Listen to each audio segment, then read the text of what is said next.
Bonjour à tous et bienvenue dans cette nouvelle vidéo Mams TV.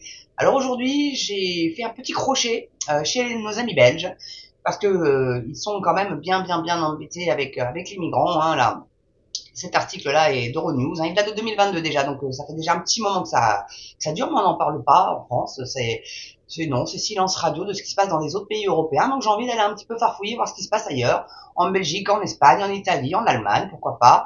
Même peut-être voir en Angleterre, même s'ils ne sont plus dans l'Union européenne. Et puis je vous parlerai très certainement aussi de la Norvège et de l'immigration. Et vous allez voir que c'est pas tout à fait la même danse que chez nous.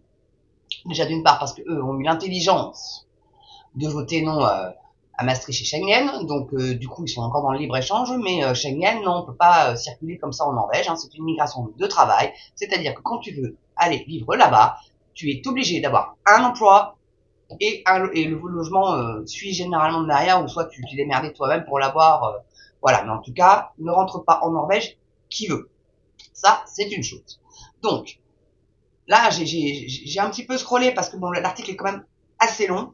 Et donc juste avant, hein, il disait que bon bah les associations, enfin les ONG hein, qui gèrent les demandeurs d'asile sont complètement submergés, les gens dorment à même le sol. Alors vous avez des réfugiés ukrainiens et palestiniens et ça c'est absolument normal vu qu'ils sont en guerre et donc on s'est répartis hein, sur tout le territoire, même s'ils auraient pu aller en Pologne, mais peut-être qu'ils estimaient que c'était très près de la Russie, je ne sais pas, ou trop près de la ligne de front, parce que bon, mais les Ukrainiens, ils vont peut-être devoir retourner au pays pour aller se battre parce que Zelensky, il fait faire des gilets pare-balles pour femmes enceintes. Hein, donc il va rapatrier tout ce petit monde-là pour aller se battre contre l'ogre russe.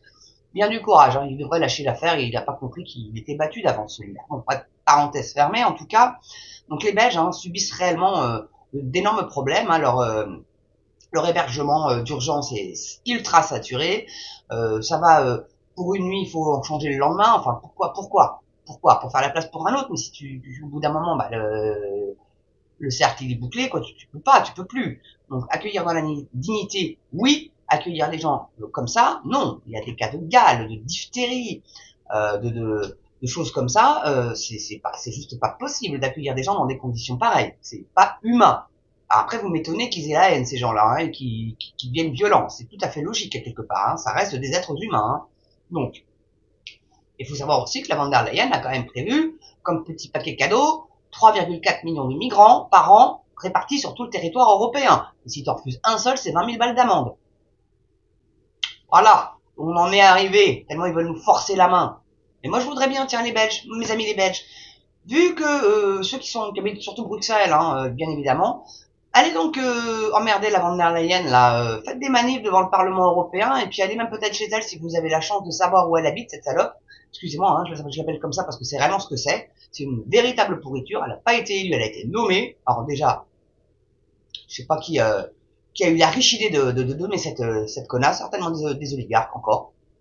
C'est eux qui placent leur petit monde, leurs petits pions, et tant qu'à faire des incompétents et des imbéciles qui vont dire oui, on fait comme tu dis, t'as raison. Voilà. Bon, bref. Excusez-moi, j'ai un peu le nez qui coule, j'ai attrapé un petit coup de froid. Bon. Donc, je commence l'article donc. Hein. Politique migratoire européenne défaillante.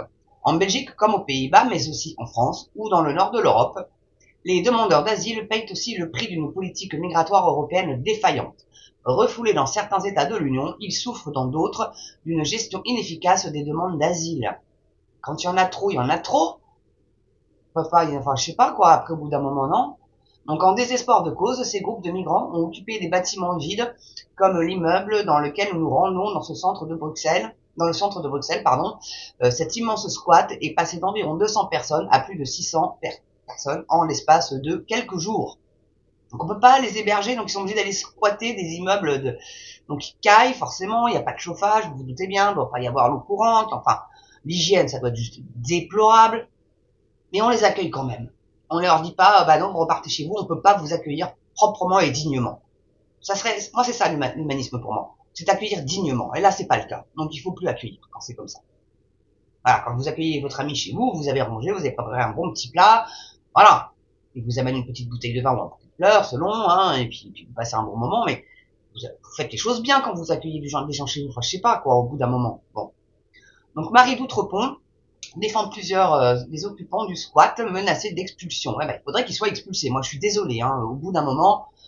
Donc au sein d'un collectif d'avocats qui se mobilisent sans relâche pour les demandeurs de protection internationale.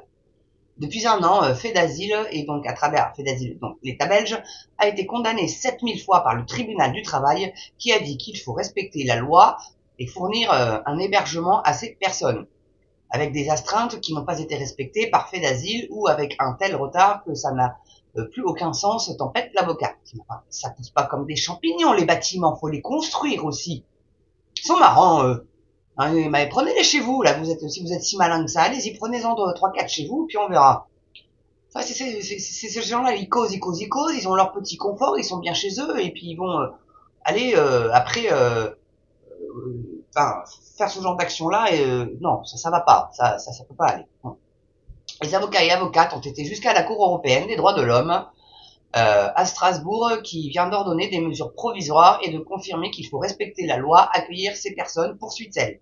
Ne pas le faire, c'est les soumettre à des traitements inhumains et dégradants, et même ça ne fait toujours pas bouger l'État belge. S'indigne-t-elle. Putain, y a pas la place. En quelle langue faut le dire, bon Dieu de bois? On est humain. Mais oui, mais c'est ça le pire. C'est des êtres humains, mais bon Dieu, mais venez pas, c'est la tanasse. Tous ceux que nous rencontrons dans le squat ont été enregistrés comme demandeurs d'asile il y a des semaines, voire des mois. Quand des nouveaux arrivent, on note leur nom et leur numéro d'enregistrement, donc c'est des numéros, précise à Marie d'Outrepont Jean de Dieu Itimana, demandeur d'asile originaire du Burundi. Alors je sais pas, c'est en guerre le Burundi ou pas? Je sais pas. Parce que maintenant, toutes les guerres sont pas couvertes dans les médias, hein. Donc vous n'avez pas d'hébergement après le premier entretien, et parfois des gens qui sont reconnus comme réfugiés n'ont pas d'hébergement non plus, lui explique l'avocate. Ici, on n'a pas assez de nourriture, on n'a pas de douche et on a froid, décrit Jean de Dieu.